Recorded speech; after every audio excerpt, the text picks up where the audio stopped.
流溪河國家森林公園就喺呢度。即係兩款車咧，其實車長咧預計突破5米，停嘅車先。軸距咧超過3米，為車內空間咧奠定咗基礎啦。設計上面咧，新車係延續咗海洋 S 概念車嘅全新一代海洋美學，即係海豹08嘅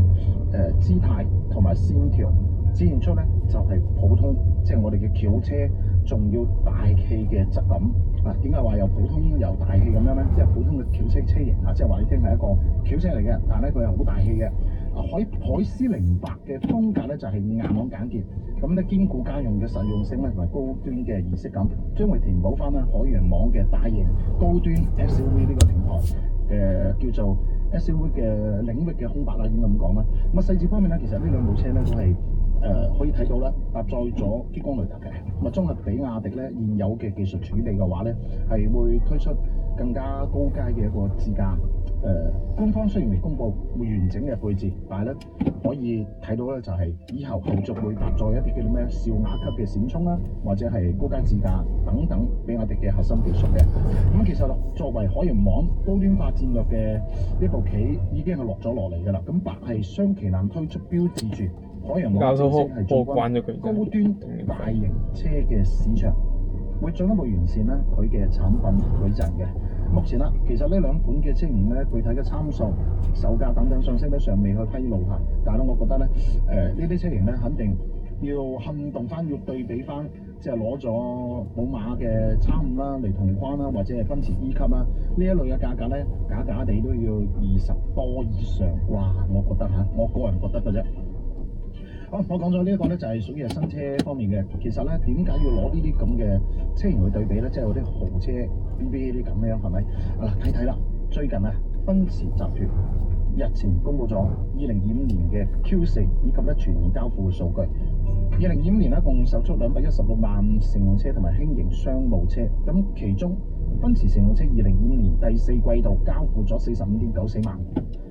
部，咁而全年銷量咧就係180萬部，同比下滑9%。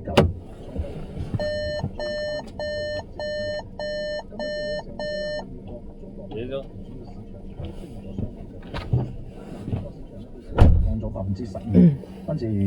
總部就講啦，咁由於咧喺貿易紛擾當中咧係謹慎管理庫存，銷量咧係受到咗關稅或者競爭性市場環境嘅影響嘅。然後睇翻我哋中國市場，咁年度交付咧係超過咗57.5萬部新車、含乘用車以及咧輕型商務車，相比2024年交付71.4萬部，同比咧係暴跌19%。咁奔馳指出啦，